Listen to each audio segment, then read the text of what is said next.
GeM தொலைக்காட்சி நேயர்களுக்கு வணக்கம். கர்த்தருடைய நாமத்திற்கு மகிமை உண்டாவதாக. இந்த நாட்கள்ல உங்களை அனைவரையும் சந்திப்பதில் மிக்க மகிழ்ச்சி அடைகிறேன்.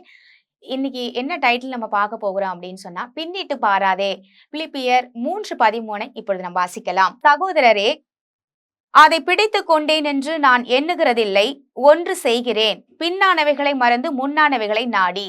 சகோதரரே பாருங்க, இந்த இடத்துல சகோதரரே வேதத்துல நிறைய இடங்கள்ல வாசிக்கும் போது சகோதரரே சகோதரியே அப்படின்னு சொல்லி பாருங்க, என்ன அருமையான ஒரு வார்த்தை வருகிறது. அப்போ முன்னானவைகளை நம்ம நாடணும் அப்படின்னா பின்னிட்டு பார்க்க கூடாதுங்களா, பழைய வாழ்க்கைக்குள்ள நீங்க போக கூடாது. ஆனா பிசாசானவன் என்ன செய்வான் அப்படின்னா, நீங்க பாவம் பண்ணிட்டு இருந்து தேவனுக்குள்ள வந்த அப்புறம், நீங்க ரட்சிக்கப்பட்ட அப்புறம் பாருங்க, நீங்க பாவம் செய்யக்கூடாதுன்னு இருப்பீங்க. ஆனா பின்னிட்டு அவன் இழுக்கிறதுக்கு பார்ப்பான். நீங்க மறுபடியும் பாவ வாழ்க்கைக்குள்ள போகணும். அதுதான் பாருங்க பிசாசுடைய வேலை. ஏன்னா அவன் எவனை விழுங்கலாமோ என்று சுற்றி திரிகிறானாம். கெர்ஜிக்கிற சிங்கம் போல இருக்கிறன்னு சொல்லி பார்க்கிறோம். அப்போ அவன் யார விழுங்கலாம்? பசிக்கு பாருங்க, மிருகம் யார கிடைச்சாலும் விழுங்கலாம் தானங்க தேடும். நல்லவன் கெட்டவன் அதெல்லாம் அதுக்கு தோணாது. அவனோட பசிக்கு பாருங்க, அந்த சிங்கத்தோட பசிக்கு ஒரு ஆகாரம் இருக்கணும். அப்படிதான் மனுஷன் நல்லவனா கெட்டவனா அதெல்லாம் கிடையாது. முதல்ல பாருங்க, அதுவும் குறி வைக்கிறது யாரு அப்படின்னா நல்ல பிள்ளைங்களை தான் குறி வைப்பான். ஏன்னா இவன் பாருங்க அவனோட ராஜ்யத்துல இருந்து வெளியே வந்துட்டாங்கல்ல, அதனால அவன் எப்படியாவது பின்னாடி எப்படிலாம் வாழ்ந்தமோ அந்த வாழ்க்கைக்குள்ள கொண்டு போறத அதை விட மோசமான வாழ்க்கைக்குள்ள கொண்டு போகணும். அதுதான் சாத்தானுடைய திட்டம். அந்த திட்டத்தின் பிரகாரம் அவன் முயற்சி எடுத்துக்கிட்டே இருப்பான். என்னன்னா, நீங்க பழைய வாழ்க்கை மாதிரியே பாவ வாழ்க்கைக்குள்ள இருக்கணும், குடிக்காரனா இருக்கணும், மற்றபடி பொய் சொல்றவங்களா இருக்கணும்.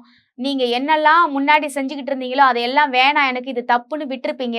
கிறிஸ்து இயேசுவை ஏற்றுக்கொண்ட அப்புறம் நமக்கு நல்லாவே தெரியும் இது வேண்டாங்கன்னு சொல்லி. ஆனா அவன் என்ன செய்வான் அப்படின்னா பாருங்க, நீ இப்படி இருந்தாதான் உலகத்துல ஜாலியா இருக்கலாம், என்ஜாய் பண்ணலாம், நீ நல்லவங்களா மாறி என்ன பண்ண போற, நல்லவங்களா மாறி எதையும் உனக்கு ஒன்றும் கிரீடம் ஒன்றும் தரப்போறது இல்லையே, இப்படி எல்லாம் பாருங்க சாத்தான் பேசி பேசி ஜனங்களை பாவ வாழ்க்கைக்குள்ள மறுபடியுமாக இழுக்கிறதா அவனோட வேலை. ஆனா இதை எல்லாம் மேற்கொள்ளணுங்க. மேற்கொண்டு முன்னேறி செல்வதுதான் முன்னானவைகளை நாடின்னு இந்த இடத்துல வருது.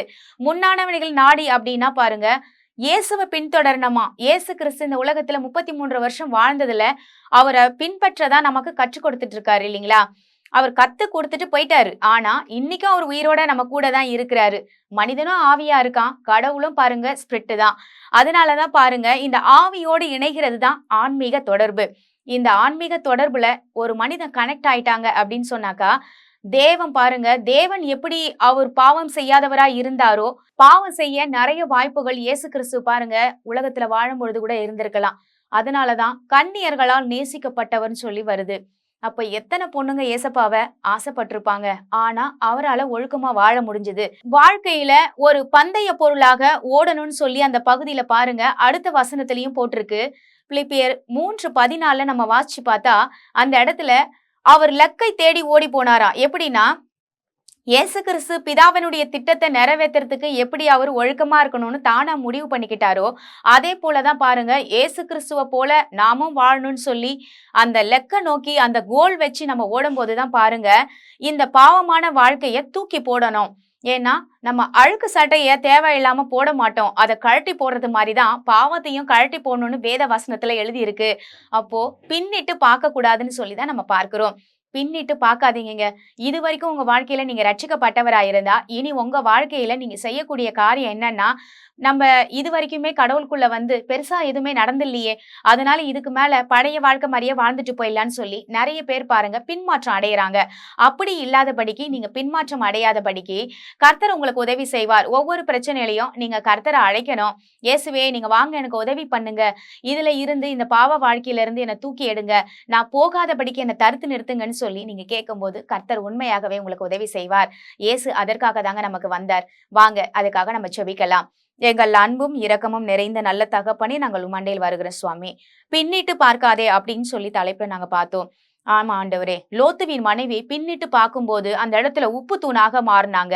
ஏன்னா வாழ்க்கையில தகப்பனே, நாங்க பின்ன இருந்தது பாவ வாழ்க்கை, இன்னைக்கு நாங்க முன்னாடி ஆசீர்வாதமான வாழ்க்கைக்குள்ள வந்திருக்கோம்.